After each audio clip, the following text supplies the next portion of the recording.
Hey, I've got a great video here coming up for you.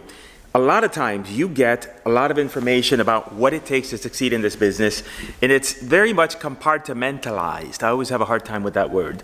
And by that I mean that, you get some training on how to talk to sellers, you get some training on analyzing comps, and you get training on a variety of different things, but now you got to put it all together, right? When you are now on the phone with a seller, when you're trying to make a decision about price, all that information has to come together in a way that then makes sense to you, that you can be able to make proper decisions.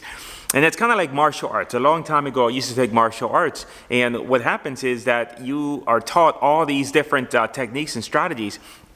But then when you spar, now all of a sudden, you've got to take all that knowledge that you have in there that you may have trained each of these strategies and different moves independently of each other. And now you got to put them all together, combine them out in the field. And that's very difficult to do sometimes. So what I did is I had a internal training where one of my staff, one of my team members, Justin, him and I were on the phone analyzing properties, and I was walking him through, because he doesn't know real estate, he's just getting started. So I was walking him through specifically the conversations with sellers. I was analyzing properties with him, and I was helping him understand the concept of what the decisions that we need to make at different stages of the conversation with the seller, of analyzing the leads, etc. So luckily he didn't tell me this until the end, but I was okay with it. He was recording it. Actually, midway, I was like, we should record this. He's like, I already am, Chico. And so he was 2-3 steps ahead of me. So we recorded that conversation, and now I am making it available to you. And I want you to just go through it. There's going to be a lot of information flying around. I want you to tell me here in the comments a couple of things. I want you to tell me, number one, I want you to make a comment and let me know what is the single biggest takeaway you got from this particular video.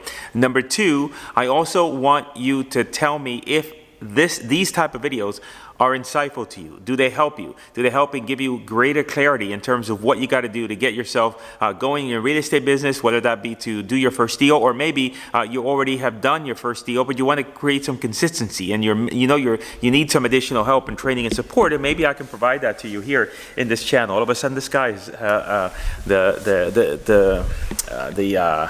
the light is all crazy now. All right, so that. And remember, as always, remember to subscribe, hit the notification bell. You know the story, you know the routine. And let's go ahead and cut right to the video here on the Zoom call that I did with Justin. And let me know what you think. Remember, at the end of the video, or as you're watching the video, make comments and let me know like what you're thinking, what you're getting, what your ahas are, etc. Let's go to the tape. By the way, you might be seeing me use a software. That software is a new tool that I'm using in my real estate business to run comps nationwide, because we're going to be looking at properties throughout the entire country with our new model. And so therefore, if you are interested in learning more about it, there's going to be a link in the description. So go ahead and check it out as well. Let's see. And typically if it's on the market, then I try to look to see if maybe it might have some pictures that we can look at of the property. I think they only have 2. Yeah, there's only 2, but that's it. That's the property there. 105 and 105. See, what's interesting is that it shows all these sites just bring them in from a bunch of other ones. So even though, like, for example, this is showing up with Coldwell Banker, this is showing up with Southern Realty, they're just bringing in the feed. But it's really listed with Keller Williams. So Keller Williams is the one that's listing the property. Why do other real estate companies do that?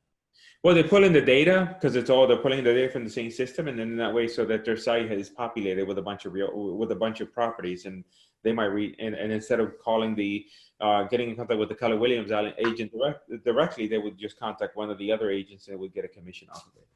Got it. All right, so the question becomes is, how much is this property worth? So let's say you put estimated value of 60,000. Let's look. So Zillow says that the Zen estimate is 101. This thing here says that the value is 60. Now, did you estimated value? Oh, per prop stream is 60. So you're thinking offer is 25. So let me look. If I look at comps, Um, Typically, I find with PropStream is that they go back way. I wish there was a way to make it default, but they go way too far back. I like 6 months. 6 months from now is April, so I'm going to go back to April 1st, and then that's going to give me less. Now, I'll do that only if I don't get that much, then I might have to expand. The other thing I look at when I'm looking at these comps, especially in these areas, is getting an understanding of the area to determine how big of an area we're going to go at. So if you look at an area like Miami where it's highly populated versus an area where maybe it's not, then those are the decisions whether or not we're going to go further out. Here, it's bounded by water on the left and on the bottom here, and then here, if I look at here, the rest of this stuff is just like really nowhere. So in terms of the distance, maybe I might put in 0.75 maybe to give a little bit more distance, but that's about it, because otherwise it's going to get too far out. And I always try to be attentive to major arteries. So, here, like for example, even if we were to go further out, there's a main highway there that's running on the north side. So I wouldn't want to go past that anyway. So then I'm going to take the sale amount, and I notice here, now this one here is let me see if I look at the property details. If it tells me, does this tell me if it's a concrete block or a frame house? Location information, property details.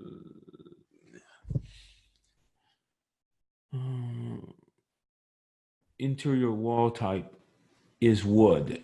So it does tell me it's a frame house, but up in that area, it could be the same, right? What I'm going to do is I'm actually going to take this and just bring it a little bit closer. Well, we don't have to do that actually, because if we look at this. So why do you think there's such a big discrepancy between what Zillow shows the estimate and PropStream? Because that's a big gap. Yeah, I don't know. I don't know. She's listed at 105 222 Craft Street. And that property is on south of Dafflin Park.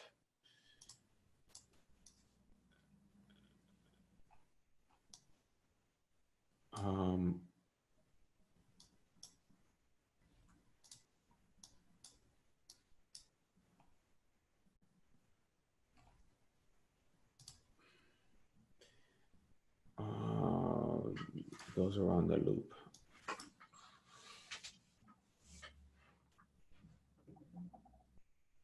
Is it inside there or outside of there? There's two loops. It's right here.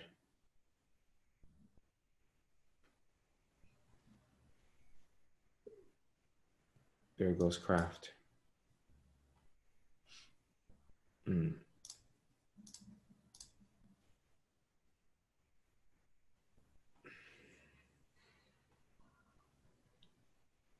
Yeah, this is a lot, Panama City.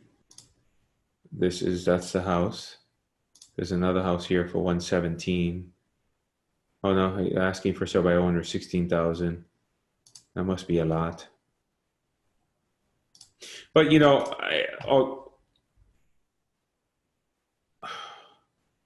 I'm trying to think about what the 80-20 is. So in this property, right, if I think about it, just let me backtrack. So that's maybe one question to ask is, hey, is it on the market now? But even if it's not, you could look it up and see, oh, it's on the market. So in this scenario is she's asking 105. And if I scroll through and I adjust, even if I adjust and do 0.65 and go further in, and if I sort the sale amount from the top highest to the bottom, I see here that the greens are all cash sales. That's what that means in their system. So cash sales are 65, 60, 40, 37, 32, 20, and 19 cash sales. The subject property is a 3-bedroom, 2-bath. So some of these are small, 2-bedroom, 1-bath, cash sales so for in the 20s. The 3-bedroom, 2-bath, the 4-bedroom, 2-bath, they're a little bit smaller, but they sold in the 40, 37, and 32. So we would go under the assumption that, hey, if we were able to, gut feeling, if we were able to get the property somewhere in that lower range, then we can make some money from it, right? So then if I'm on the phone with her, then the initial offer would be like, I would agree with your initial offer. I don't know how you came up with that, but I would say I would agree with your initial offer, 25,000. Now, in her scenario, she already has it listed for 105 and with a realtor. So the chances of her, she's already asking she's asking way market value. So I don't think that deal is going to go anywhere, just because. Doesn't the amount that you propose to the person, the potential seller, a big factor in that is the market value, and that's where I'm getting confused. Is because one says 100, another says 60. I did my calculation based off of 60, and I used your 70% formula. And so basically, what I did, I had no idea I don't know anything about repairs. But I put in 60,000 market value, 10,000 repairs. I want to make 10,000 in profit. That would make the maximum price around 22. Yeah. But if it's 100, then it changes everything. I mean, just based off of the 70% formula, that would make my maximum price 50. Yeah. I mean, it's, but then I erred on the side of like you say, like if you're not embarrassed about your offer, then it's too much. So I went with the 25.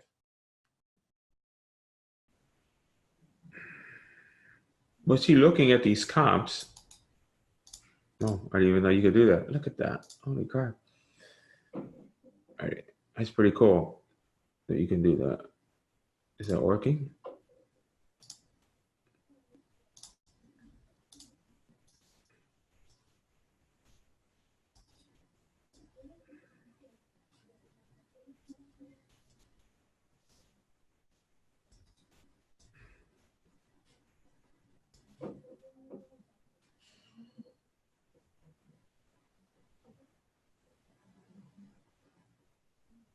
Oh, this area was hit by Michael. That's why. Yeah.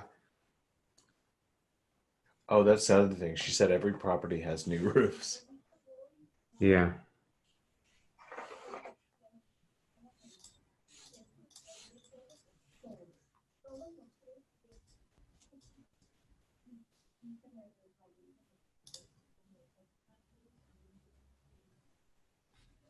Oh, this has all the pictures. That's interesting.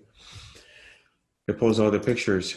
The only way to really, it's like you'd have to click on each one and then just kind of get a gauge for what they are. Are they similar to the subject property? Because this one sold for 114. It's a 3-bedroom, 1-bath house, right?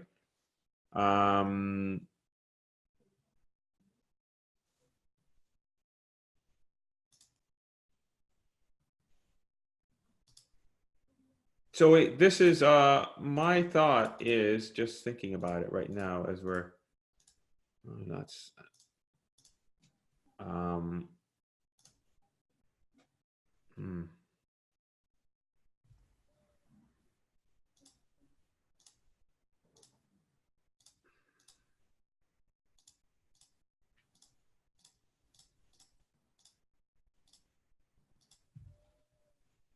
Yeah, and hers. Based on that information about, it could be that these sold at the lower number because there were hurricane damage and people didn't repair them. And so that's artificially decreasing the values in the comp report. That's the only thing I'm thinking. Got it. Now, you could say, you could just by process of elimination say that this property here is on the market now for 105.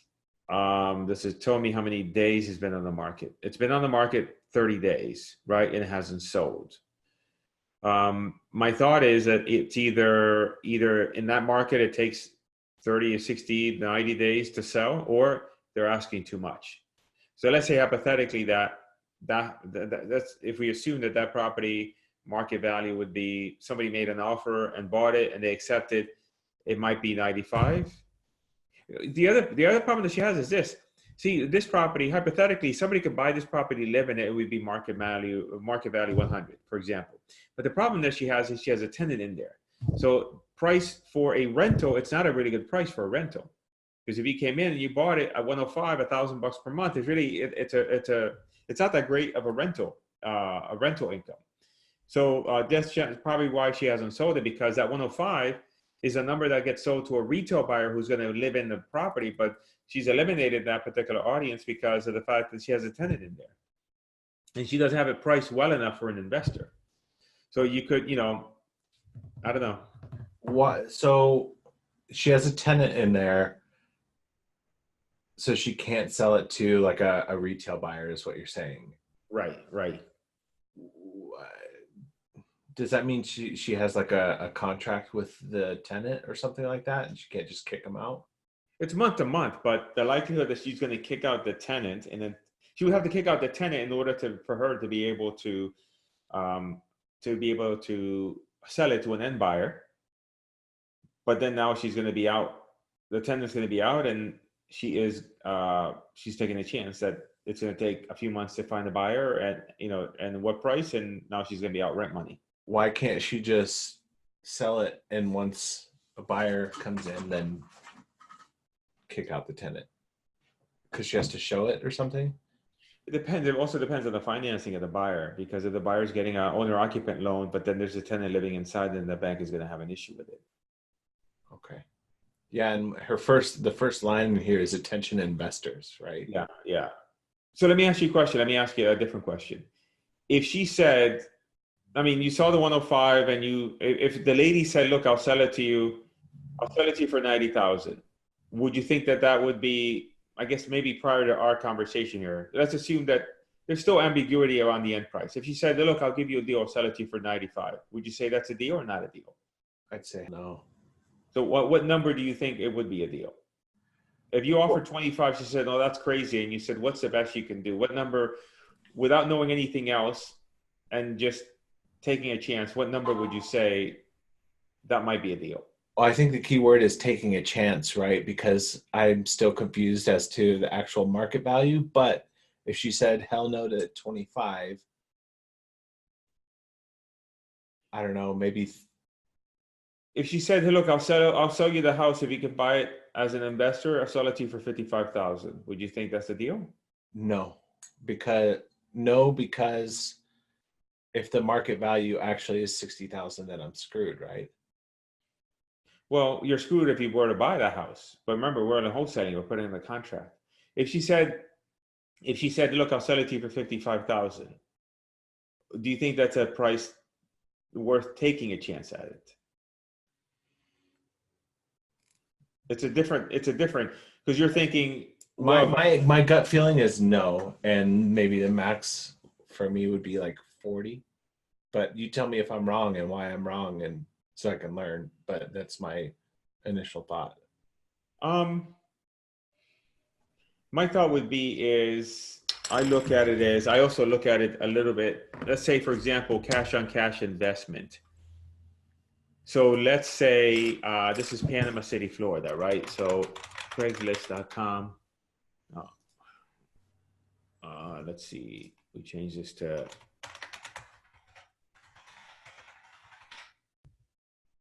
Does that work? No, that didn't work.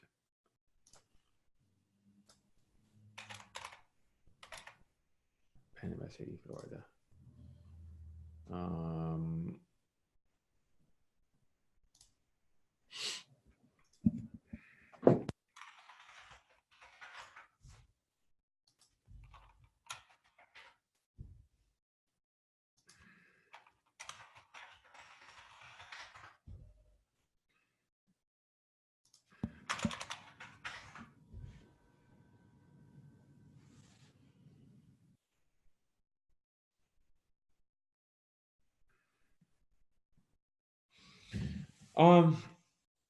So typically, if we look at this I'm trying to think about a framework. If it's at right now, if it's $1,000 a month, 12, 12, at 105, right? So it's 12,000 divided by 105. That is an 11% cash, 11.42% cash on cash return on investment. If you paid for the property cash and you got $12,000 out cash, you'd make an 11.452% return on your investment, right? Cash on cash, right? Yeah. So generally speaking, anything, the better the market, the better the area, the lower. So for example, in Miami, if you go out to the MLS and you're trying to find properties that are listed, for rent, you're going to be you're dealing with properties offered at 8 or 9% cash on cash, right? Because it's a more highly contested market. There's more demand for inventory. On the other side, if you were in an area that was like the armpit of America, you could probably go out and buy a rental property at 15 or 16% ROI, because you have to account for the fact that most people, in order for them to consider a property in that area, they have to get a really good ROI, because the tenants are going to move out, they're going to have repairs, so they have to account for that some way, somehow. So generally speaking, when we're dealing with a rental property, the other way to approach it is by making an offer at an amazing ROI that it would be hard to say no. So for example, let's say, if we wanted to, if this was $12,000 for the year, right? And let's say that right now she's offering 11.550%. So let's say, what would that be if we bought that property at 18% ROI? That means we pay 66, right? So let's say we could look at it another way. We could look at it from the standpoint of, okay, at what percentage ROI would somebody say, oh my God, that's an amazing deal, right? So you could say $12,000 divided by 0.20 is 60. So if you bought it at 60,000, that means you're buying it at 20% ROI, and you could theoretically sell it for 18% ROI, and that's your margin. And by that, I mean that if you take the $12,000 divided by 0.18, it's 66,000. So that 2% percentage margin point equates to $6,000 in the difference. Does that make sense? Right now, she's offering an investor $1,000 a month, 12, and she's asking 105. So it's an 11.5% cap rate. So the way I look at it is, Oh, so wait, so I totally missed this, and this is probably really basic, but does that mean that 1,000 per month would be passed on to the investor? Okay, I missed that part for some dumb reason. yeah. So I mean, the main thing to walk away with is, when I ask how much would you say, how much would 55K be a good deal, and you said no, because then I don't want to get stuck, right? Mm-hmm. Did you say that? I didn't say I don't want to get stuck. I just said that would be I'd be screwed or something. But I don't. But you wouldn't be screwed. You wouldn't be screwed. How would you be screwed? Because what if it becomes difficult to pass on to a buyer? So we just cancel the contract without any recourse. Okay. Right?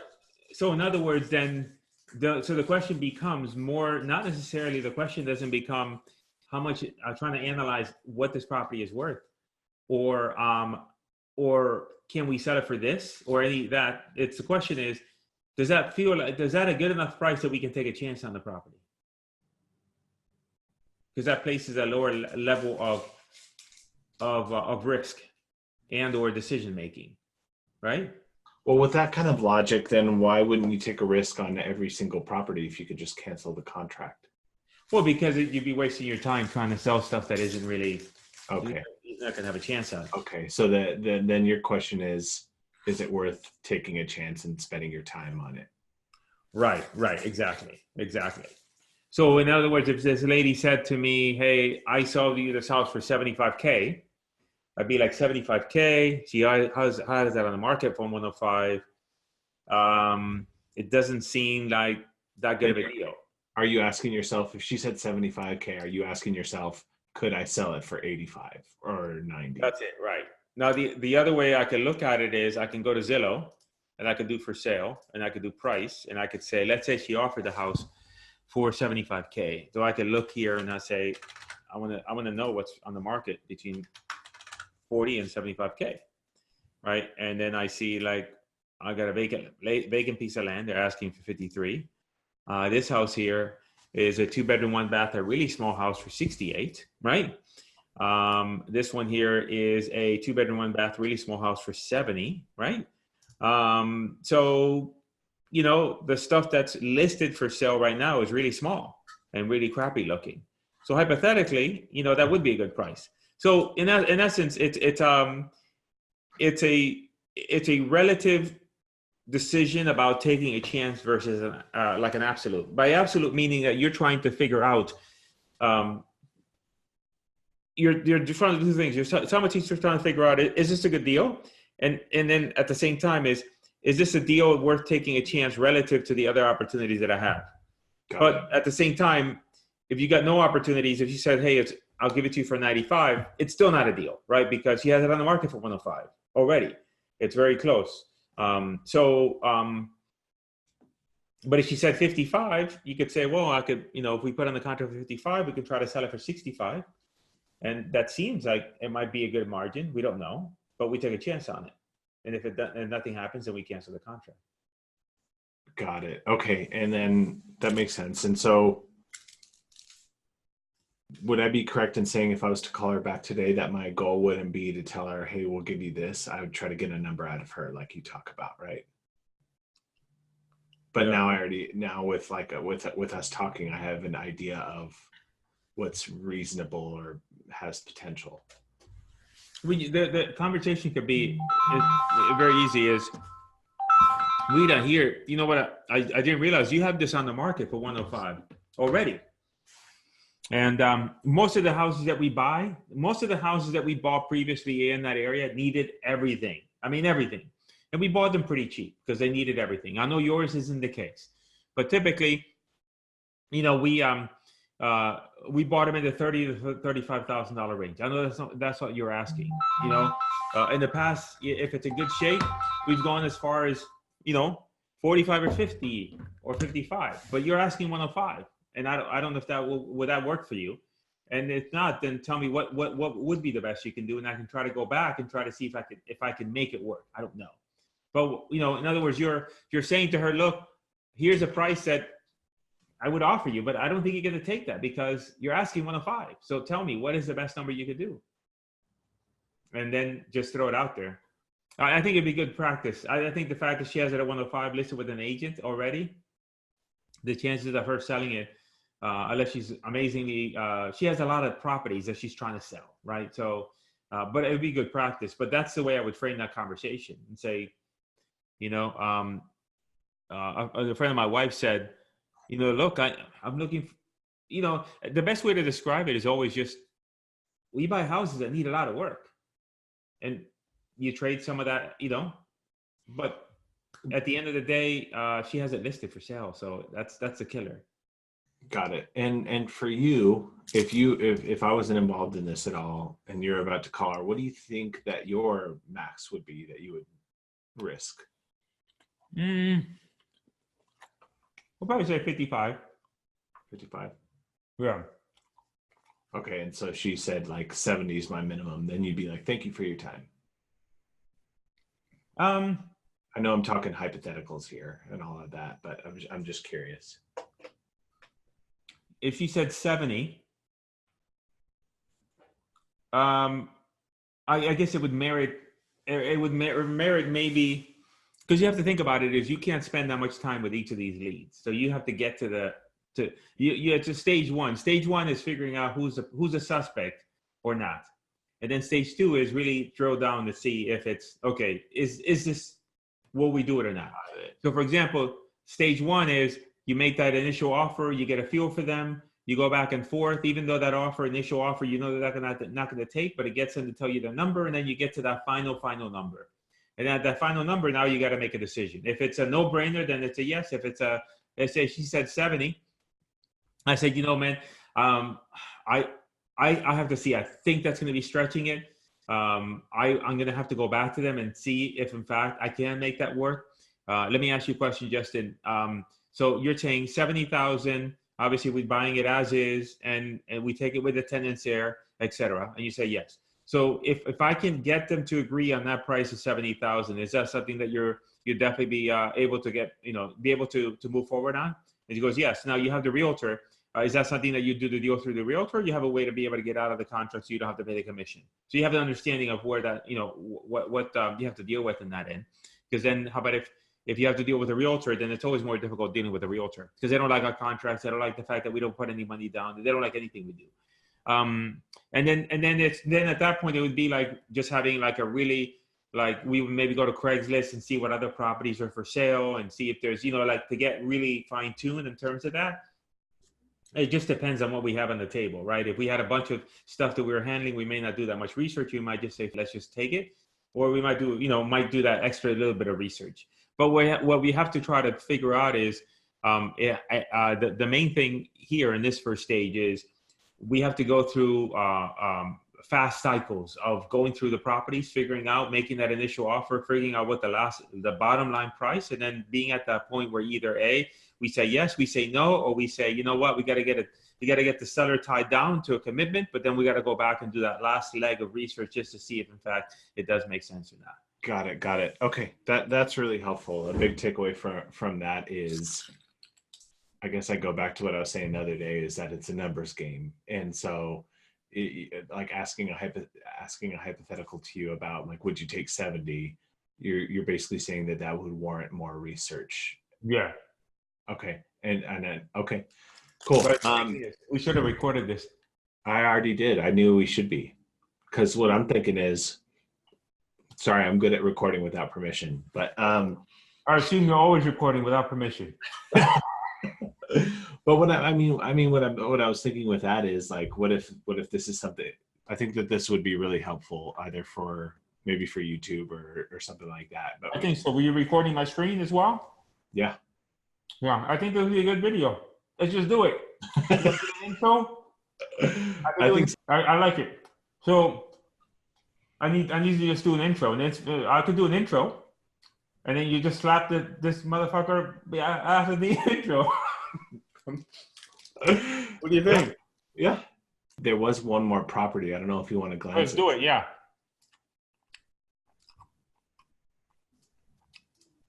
Okay.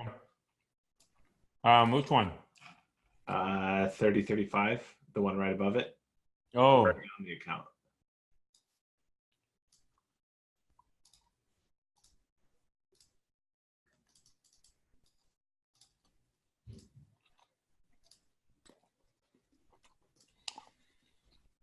So this one you're thinking offering 35. Yeah, but I mean, that was before this conversation. I feel like I have a better understanding now. What is this? Look at that. Oh, these are built. See, this is year built 2018. So we completely discredit that one. This is built 2000. Our subject property. When's our subject property built? 1932. Jeez, that's old. We call that a shit box. Well, you might have to. A prohibition house. Yeah. Well, and when I started in the business, we would call we had different acronyms. One of them was OPPOS. You know what OPPOS stands for? I could try to guess. Overpriced piece of. There you go. Or shotgun house or shit box, or we would do a backflip. You know what a backflip is? No. A backflip is when you try to get a buyer to say yes before you say yes to the seller.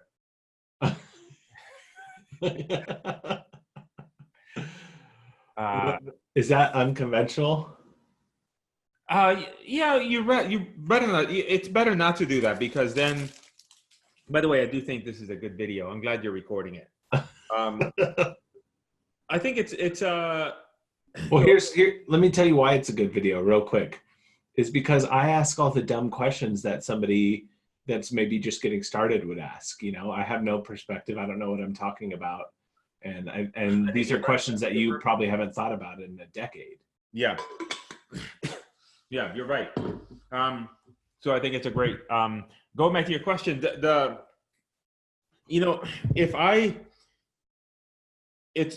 it puts you in a lesser position. Let's say if you say, I talked to the seller, but before I commit to this seller, I want to talk to this buyer to see if in fact the buyer might want the deal, because then I'll go back and put it together with the seller.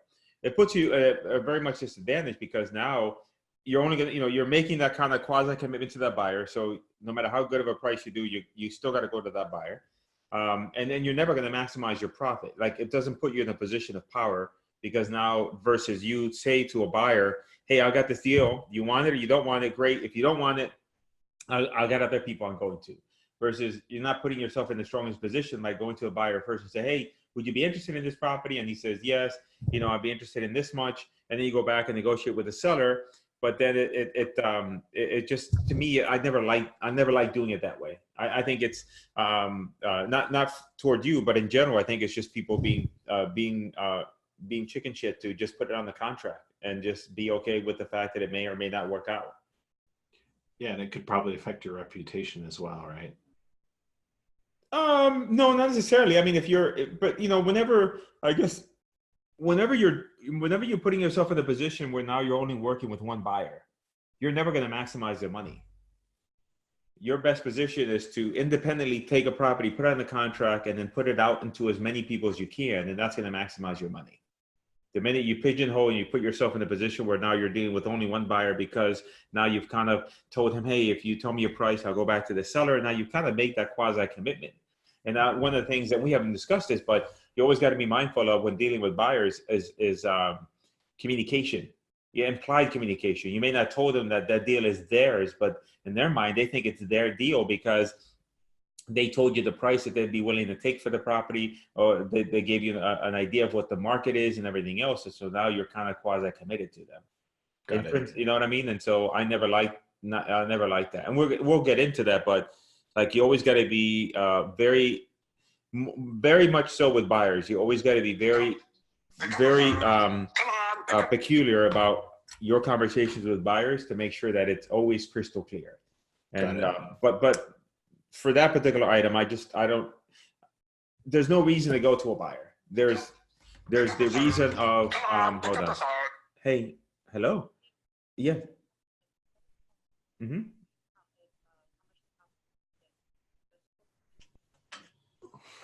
I guess, I don't know. I haven't I don't know. Let me finish this and I'll call you right back. Okay? All right. I have to edit that out. Or maybe, I don't know. It's up to you. So this house here, so the way I look at, for this house here, if I look at, let me see if this one shows, I'm trying to see if it's faster.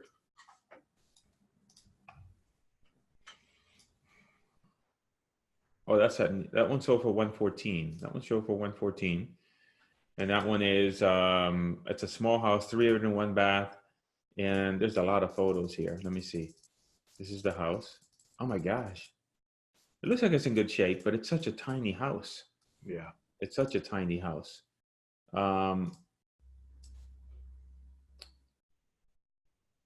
114. It's interesting because that one sold for 114. The rest of the houses sold for 65, 58, 40, 37, and so on. If we take and if we bring this back to April here, just to see what if there's newer sales show anything different. These were cash sales, right? Now, what I can do is look and do a quick search and look on Zillow to see if the description shows investor. So this was the house and the land. The house and the land around the house. Yeah, that's a house and the land. And then this one here is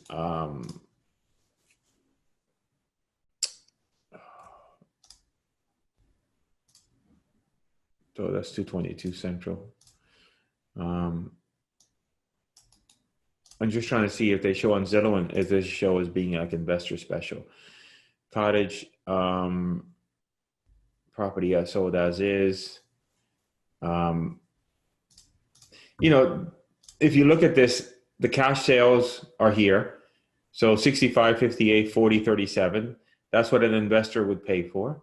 The other thing to look at, so this one, it shows that the market value is 99. The other thing to look for is what is the assessed value on the property.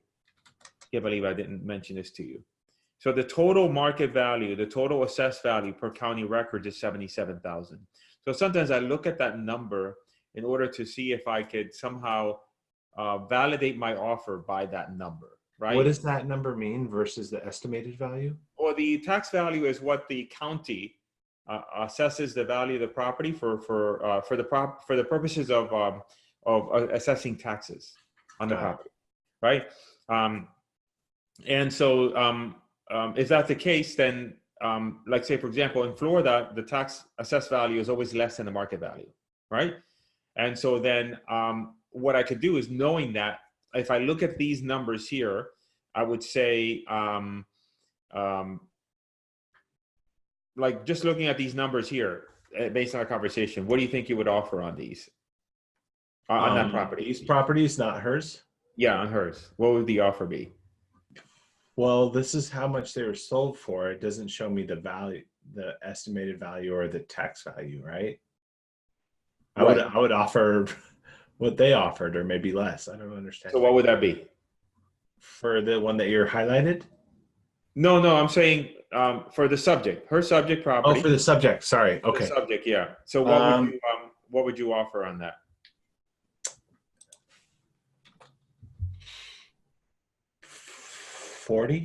35, 40. Yeah, I mean, you keep in mind is that the purpose of the first offer is just to try to get to. The one way to think about it is the first step in the whole process is to getting to the number that they want. So if you think about it, the purpose of the first offer is to give you the ability to get to that final number, knowing and assuming that they're not going to want your first offer, and having a way to explain yourself around that first offer. So normally, typically, that a lot of the properties we buy need a lot of work, and we're buying them in that area that were built in the 1930s, just like your property was built in the 1930s, and we're typically buying them somewhere around 35 or 40,000. Is that what you were thinking? That's it. You know, you're not saying I'm going to offer you this, because if you say, look, I'm going to offer you 35, you're just saying, hey, here's kind of what we normally been looking, and they're going to say, no, I wouldn't sell it for that much. It's like you talk about repositioning the fault. It's not my fault. Right. You know, they could say, Zillow says the property is worth 100,000. I said, no, I understand. And a lot of times people, and definitely Zillow is 100% correct when you consider a property that was fully rehabbed and ready to go. Because that's really that's how they get their numbers. And typically, you're telling me that the property needs a little bit of work, and so therefore, now your property doesn't look like it needs as much work as other properties that we typically are accustomed to buying. So I think we could do better. Now, tell me what were you thinking of getting for your property?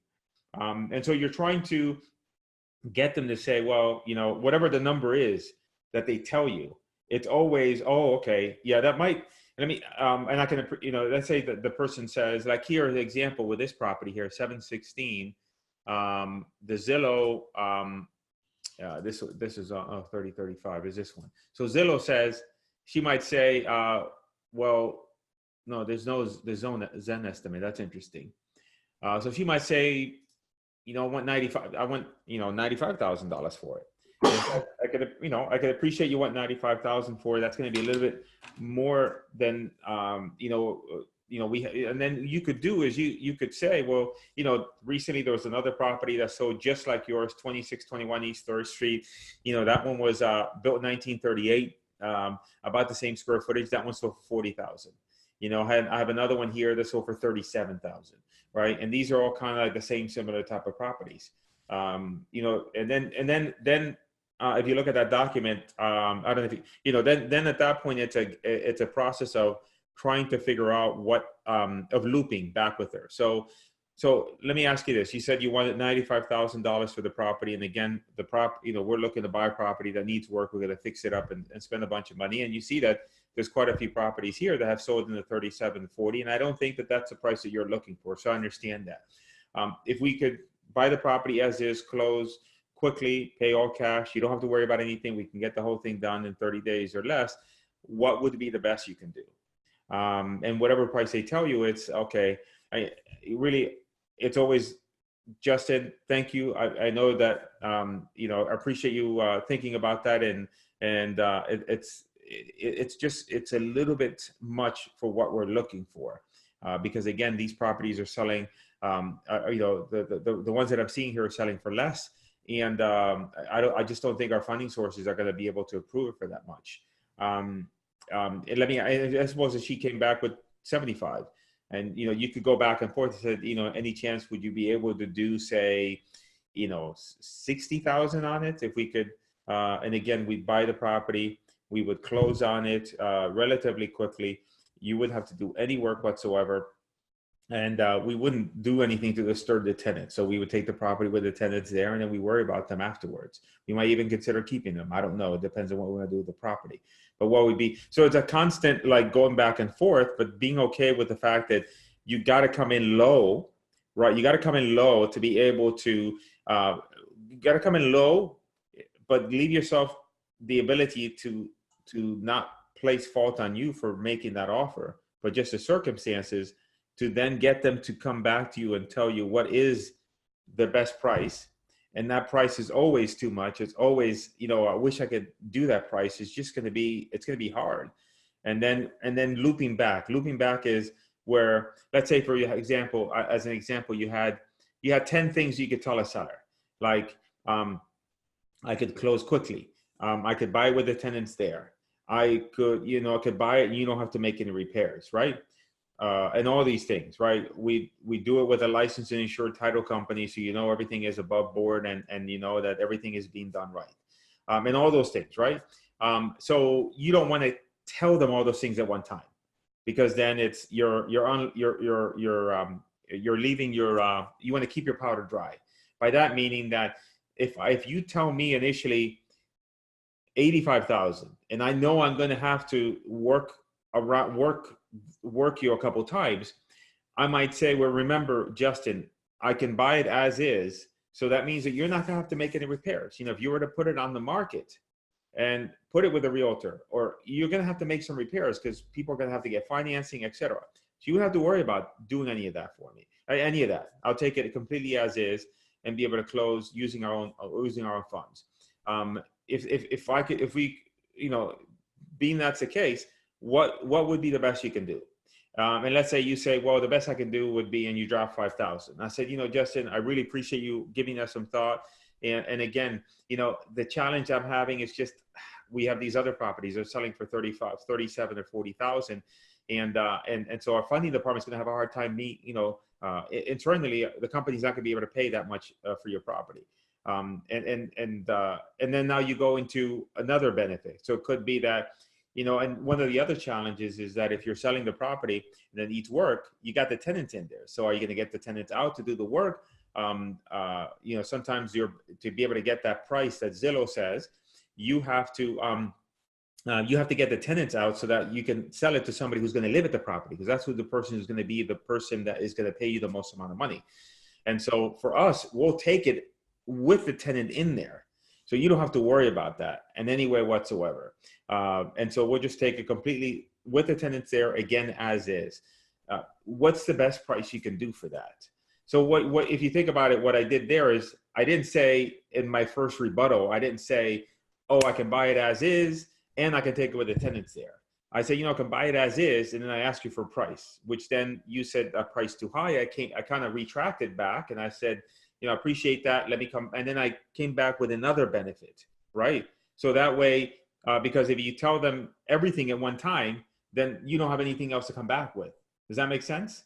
Yeah. It's like the saying, I think the saying's like putting all your chips on the table or something like that. Right. So you got to be able to think about in your mind that, and then one of the things could be her motivation, right? So let's say that she lives out of town. Oh yeah. And she's having a problem with a tenant.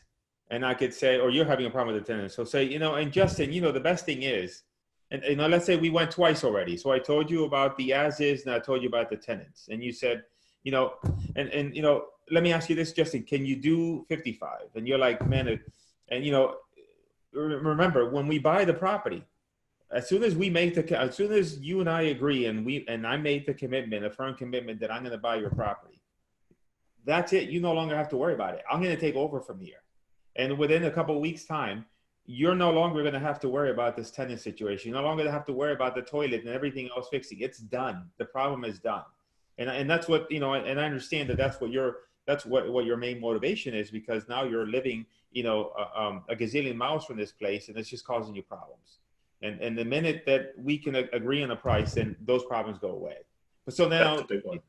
So that's a big one, because I could see why it's so important to get the person's motivation. Because, like, for instance, this person just wants to be near her family, which is in another state. She wants to get back home. She didn't like the recent hurricane or whatever. And so you could position that as in, like, we'll get you home a lot faster than right. otherwise. You could say to her, look, you've got a lot of properties to sell, Rita. So, and we're just talking about one. But the process always begins with that first domino. And this could be that first property that we go ahead and we get settled, we close it out. Now you have one less thing to worry about, and you're one step closer to getting to moving out and being closer to your family, because that's really what you want at the end when all's said and done. Yeah. Right. And so then that's maybe, I'm just thinking off the top of my head, but that's a way to phrase that benefit. But if you think about it, there's three things, right? There's the as is, there's taking it with the tenants in there, there's the motivation. So thinking about that as you're, you always have in your mind, you always have the basic things that you can go back with, right? But in your mind, then you're always, in your conversation, you're always trying to see what else you can pick up on that could act as another benefit that then you could continually, like you're looping back. It's a process of you're moving forward, but then you're taking one step back, 2 steps forward, one step back, 2 steps forward. But every time you take a step forward, you got to come back with something different. You got to come back with something that is not the same thing repeating that you just told them. I love it. That's gold. That's really good. So in this one here, the decision isn't really, we're not at that, like if you think about it, the decision that we're at right now, is this a deal or not a deal? We're not at that decision because we're not at that stage where we know her bottom line. What is the bottom line? So really the next step here is making that offer, trying to see what is the best price that she can do. And if she says to you, the lowest price I'm able to do is 105, then you know that, hey, I wish I could do something. I really do, but it's just going to be too much for us right now. Agreed. And then that's what you were talking about earlier, like the numbers game, and then you just move on to the next one. Right.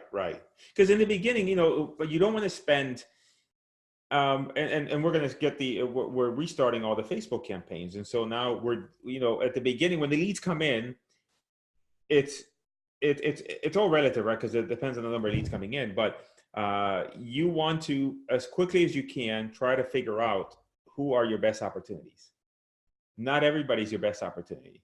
I always say that if I ask you how many viable leads you have, and you said I have 50 viable leads, I say, no, you don't have 50 viable leads. You have 10 viable leads that are lost in the sea of 50, right? So you got to fit, and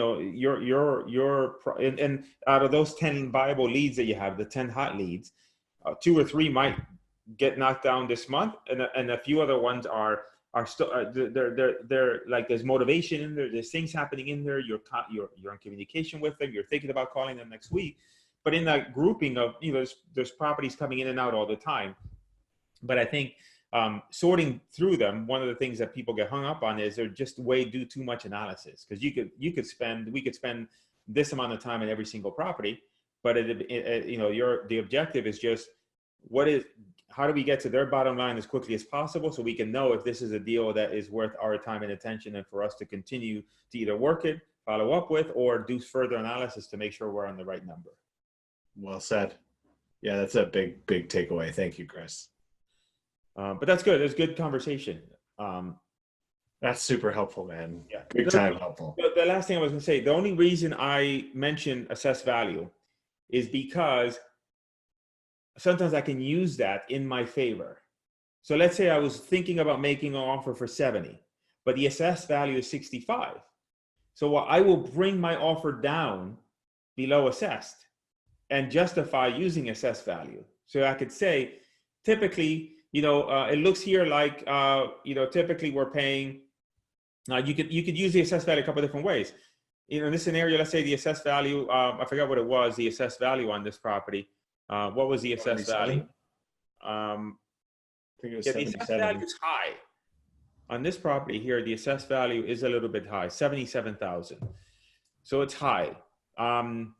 So in that scenario, I'm not going to use assessed value. You know, it's not, you could, it depends, right? Let's say, for example, she says, I think the property is worth 105. I said, well, you know, it's assessed for 75.